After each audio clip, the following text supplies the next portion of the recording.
আসসালামু আলাইকুম। আমি মোজাহিদুল ইসলাম অর্ডিনারি স্কুলে আপনাদের সবাইকে স্বাগতম। আজকে আমি অভিকর্ষ ও মহাকর্ষ অধ্যায় হতে বিভিন্ন স্থানে জি এর মান বিভিন্ন এই বিষয়টি নিয়ে আলোচনা করব। আসলে জি একটি ধ্রুবক রাশি না, জি এর মান পৃথিবীর বিভিন্ন স্থানে বিভিন্ন রকম। তো এই বিষয়টি আমরা আজকে দেখব। ভূপৃষ্ঠ হতে এইচ উচ্চতায় জি এর মান, অর্থাৎ ভূপৃষ্ঠ থেকে যদি আমরা একটা নির্দিষ্ট উচ্চতায় যাই তাহলে জি এর মান কেমন হবে এই বিষয়টি আমরা দেখব। আমরা জানি G equal to G M by R এর উপরে স্কয়ার, এটাকে আমরা এক নম্বর সমীকরণ দিয়ে রেখে দিলাম। এখন এইচ উচ্চতায় জি এর মান জি প্রাইম সমান G M by R plus H এর উপরে হোল স্কয়ার, এটাকে দিলাম আমরা দুই নম্বর সমীকরণ। এখন যদি আমরা দুই নম্বর সমীকরণকে এক নম্বর সমীকরণ দিয়ে ভাগ করি, অর্থাৎ 2/1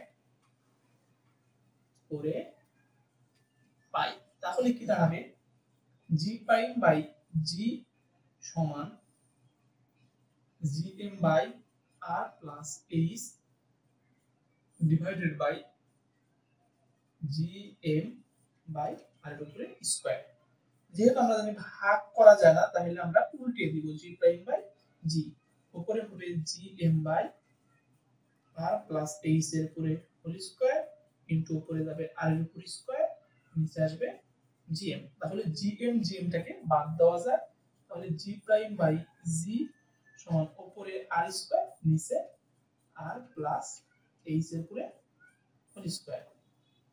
এখন আমরা লিখব এখানে লব এবং হরকে আর স্কয়ার দ্বারা ভাগ করব, ডান পাশে লব এবং হরকে আর স্কয়ার দ্বারা ভাগ করব।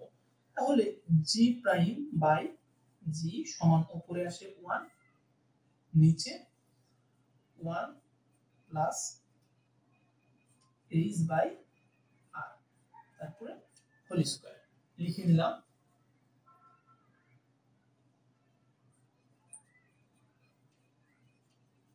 হরকে আর স্কয়ার দ্বারা ভাগ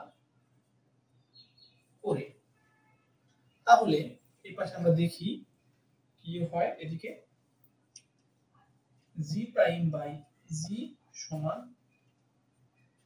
1 প্লাস এইচ বাই আর উপরে মাইনাস 2, এবার নিচের স্কয়ার উপরে গেলে ইনভার্স হয়ে যায়, তাই ইনভার্স 2। এটাকে লেখা যায় G prime by G 1 minus 2h by R. আমরা সাইডে লিখে দিব দ্বিপদী উপপাদ্যের সাহায্যে বিস্তৃতি করে, দ্বিপদী উপপাদ্যের সাহায্যে বিস্তৃতি করে পাই এবং উচ্চ ঘাত বর্জন করে। তাহলে জি প্রাইম সমান জি 1 মাইনাস 2h বাই আর, এটাকে একটু সাজিয়ে লিখলে লেখা যায় জি প্রাইম সমান জি 1 মাইনাস 2h বাই আর। তাহলে আমরা দেখতে পাচ্ছি পৃথিবী থেকে বা ভূপৃষ্ঠ থেকে একটি উচ্চতায় গেলে জিটা চেঞ্জ হয়ে যায় এবং পৃথিবীর পৃষ্ঠে জি এর মানের সাথে তার আমরা সম্পর্ক বের করে ফেললাম। তাহলে আমরা বলতে পারি যে ভূপৃষ্ঠ হতে এই উচ্চতায় জি এর মানটা অবশ্যই পরিবর্তন হয়। তাহলে আমরা এখানে প্রমাণ রেখে দিতে পারি। আজকে আমরা আলোচনা এটুকুই শেষ করব, আগামী ক্লাসে ইনশাআল্লাহ বাকিটুকু আমরা আলোচনা করব। আসসালামু আলাইকুম।